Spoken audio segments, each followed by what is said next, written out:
Hello साथी, आजको भिडियोमा हामी कुरा गर्नेछौँ सङ्गठित संस्थानको इक्जामहरू कहिले हुन्छ र इक्जाम सेन्टरहरू पनि आइसकेपछि कसरी खोज्न सक्नुहुन्छ तपाईँहरू आफ्नो इक्जाम सेन्टर र यसको एडमिट कार्ड पनि कसरी डाउनलोड गर्न सक्नुहुन्छ भन्ने कुरा तपाईँहरूलाई जानकारी गराउनेछु।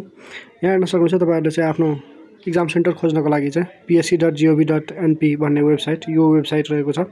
यसमा चाहिँ आउनुपर्ने हुन्छ। तपाईँहरूले चाहिँ लिङ्क सबै म तल राखिदिनेछु र यहाँ आउनुभयो भने तपाईँहरूले यदि काठमाडौँ कार्यालयबाट भर्नुभएको छ भने चाहिँ त्यहाँ इक्जाम सेन्टरहरू राखेको छ, यहाँ हेर्न सक्नुहुन्छ। यो चाहिँ तपाईँहरूले चाहिँ पिडिएफको फर्ममा छ, यो चाहिँ डाउनलोड गर्नुपर्ने हुन्छ। र अरू कार्यालयको तपाईँहरू खोज्न चाहनुहुन्छ भने यहाँ चाहिँ 2 नम्बर पेज 3 नम्बर पेजमा छ, त्यहाँ गएर चाहिँ खोज्न सक्नुहुन्छ। र अब तपाईँहरूले चाहिँ देखाउनेछु, यो डाउनलोड गर्नुपर्ने हुन्छ। यहाँ हेर्न सक्नुहुन्छ मैले डाउनलोड गरिसकेको छु र यो इक्जामहरू चाहिँ 6 महिना 4 गते 2 बजेको लागि तय गरिएको छ। तर जेनजी आन्दोलनको कारणले गर्दाखेरि चाहिँ अब नहुने भयो, किनभने एउटा नोटिस आएको छ। तपाईँहरूले चाहिँ देखाउनेछु तपाईँहरू चाहिँ आफ्नो एडमिट कार्ड चाहिँ कसरी डाउनलोड गर्न सक्नुहुन्छ भन्ने psconline.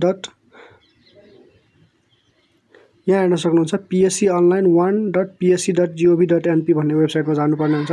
त्यसमा गइसकेपछि यहाँ हेर्न सक्नुहुन्छ, यहाँ चाहिँ तपाईँहरू सबै आवेदनमा क्लिक गरेर चाहिँ यहाँसम्म आउनुपर्ने हुन्छ। यहाँ चाहिँ तपाईँको दिएको आवेदनहरू सबै राखिएको हुन्छ र यो सङ्गठित संस्थानको सबैको एडमिट कार्ड आइसकेको छ। तपाईँहरूले यहाँ हेर्नुभयो भने चाहिँ यहाँ हेर्न सक्नुहुन्छ सङ्गठित संस्थान एकीकृत भनेर छ।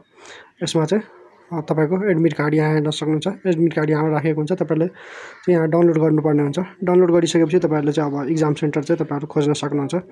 यहाँ हेर्न सक्नुहुन्छ अब तपाईँहरूले चाहिँ इक्जाम सेन्टर आफ्नो सिम्बल नम्बर राखेको हुन्छ, त्यहाँबाट चाहिँ तपाईँहरूले चाहिँ यहाँ आउनुपर्ने हुन्छ। त्यो डाउनलोड गरिसकेपछि तपाईँहरूले चाहिँ चेक गर्नुपर्ने हुन्छ तपाईँको सिम्बल नम्बर चाहिँ कुन बिचमा पर्यो।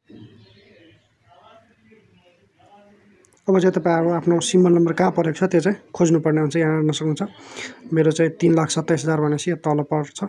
यहाँ हेर्न सक्नुहुन्छ यसरी चाहिँ तपाईँहरूले चाहिँ खोज्नुपर्ने हुन्छ। 3,23,000 भयो, 24,000 भयो, त्यसपछि 3,27,000 भनेपछि यहाँ माथि पर्ने भयो 85-86 सिरियल नम्बर यो बिचमा चाहिँ कतै मेरो परेको रहेछ।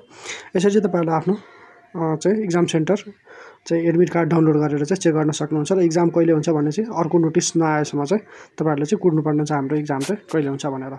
हस् त साथी, आजको भिडियोमा यति नै। धन्यवाद। केही क्वेरी छ भने चाहिँ कमेन्ट सेक्सनमा राख्नु होला।